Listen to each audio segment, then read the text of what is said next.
Hey, what's up, y'all? It's Yags, and dynasties don't end with a single loss. They end when the roadmap runs out. And this summer, the Los Angeles Lakers tried something bold. Bridge eras without pausing the chase for the championship. They reloaded on the fly, redrew roles around the 26-year-old superstar, and kept the door open for a run right now. And well, did it work? And are the Lakers actually good enough to matter this season? That's what we're going to talk about in today's video.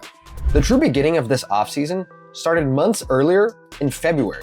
The Lakers shipped injury-prone Anthony Davis to Dallas for Luka Dončić, an immediate franchise reset. Luka and LeBron pushed LA to 50 wins and the number 3 seed, but a first-round exit forced them to rethink.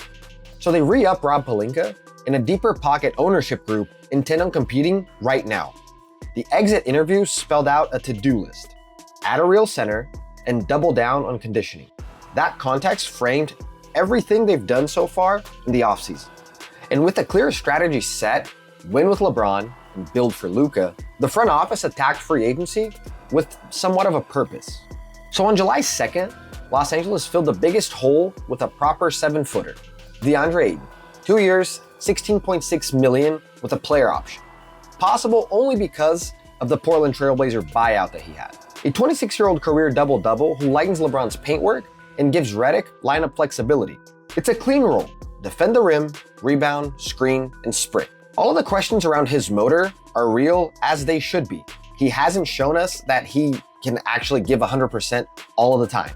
And the bet is that the winning stakes sharpen his focus. Then came a culture piece: Marcus Smart on a 2-year deal after the Washington buyout. Heavily recruited apparently by Luka Dončić. Smart is a point-of-attack stopper, tone setter, and secondary passer who doesn't need touches to matter. His present is identity, not just minutes. For spacing and youth, they got LaRavia on a 2-year deal, and Jackson Hayes returns as an energy 5. Short deals, movable money, and an immediate fit. Dorian Finney-Smith walked to Houston, a real 3-and-D loss for them in my opinion. Low-impact guards were waived to open spots. Crucially, the Lakers preserved mid-size, tradable deals so they can pivot at the deadline if needed. And to me, they did a really good job. That's a lot of cap discipline. Elevated the 2025-2026 ceiling without locking up the post-Luka books. But as we know, the Lakers are also a pretty old team when you really look at it, so they needed to refresh some legs, and they did that through the draft. So LA maneuvered into the second round for Adiou Thierro at number 36, a 6'7" wing with length and a crazy motor. A minor knee rehab kept him out of Summer League, but the profile fits the Lakers' new two-way ethos. And around the edges, the undrafted free agents and camp deals like Eric Dixon stalked South Bay and gave Redick audition reps for system pieces. And then the headline that quietly defined the offseason so far. In early August, Luka put pen to paper. 3 more years through the 2027-2028 season.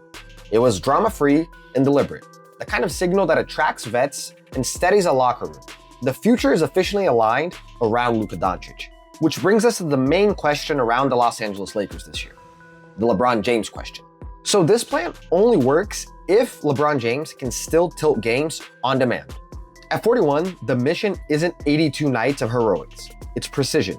Expect minutes in the low 30s, selective back-to-backs, and conditioning standards that started with JJ Redick's championship-shaped mandate.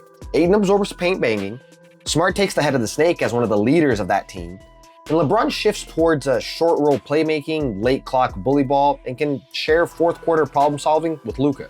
If they can keep him fresh for late April into May, things change a lot. And yes, the age is real. Last year, he still put up all NBA level production, but the bursts arrive in shorter windows, and that's normal. The strategy is to deploy LeBron James, not depend on him nightly. So with the roles defined and the stars secured, what does this mean for, on the court basketball? Well, opening night likely reads Dončić, Smart, Austin Reaves, LeBron James, and Deandre Ayton. That's 3 new starters since last fall, which means early season reps and role clarity are paramount. Reaves can lean more on off-ball, and Ayton anchors the glass in the rim, and Smart, he organizes the point of attack. In terms of scheme, for me, expect pace and space with heavy Luka pick and rolls, an effort-first defense, which to me is in the DNA of JJ Redick, and Redick's staff leaned into 5-out and pressure concepts in Summer League. Now, those ideas get scaled with real personnel, of course, and conditioning and accountability are also baked in. Just look at what we have with Luka, losing that weight, looking super skinny and super athletic at the moment. Let's see if that's really gonna help him throughout the season. And I hope it does, because I'm a big Luka Dončić fan.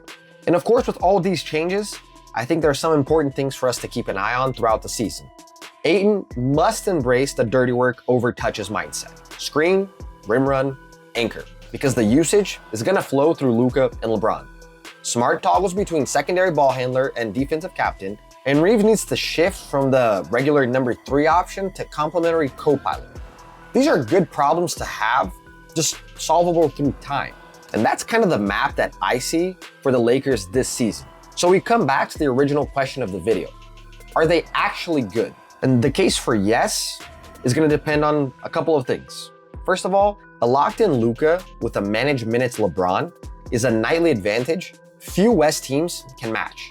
If everybody understands their roles, so Ayton stabilizes as the 5, Smart hardens the perimeter, LaRavia can add spacing, Austin Reaves can continue to do what he did last season, maybe play a little bit better defense, that's definitely gonna go a long way. But the other thing is, title hopes still intersect with a 41-year-old health curve, right? Can LeBron James stay healthy?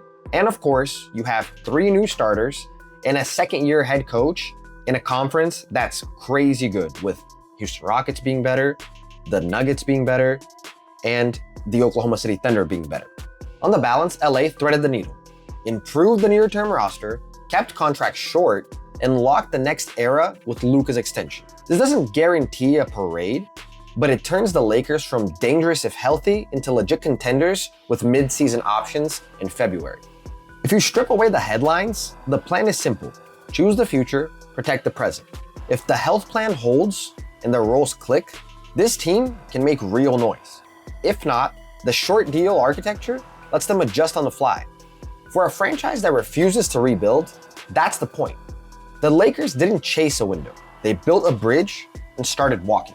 But yeah, guys, this year is a big prove-it year for the Los Angeles Lakers. Can they get back to the top of the mountain? Let me know in the comments what you guys think of this team. Where do you guys think they will end up in a stacked Western Conference?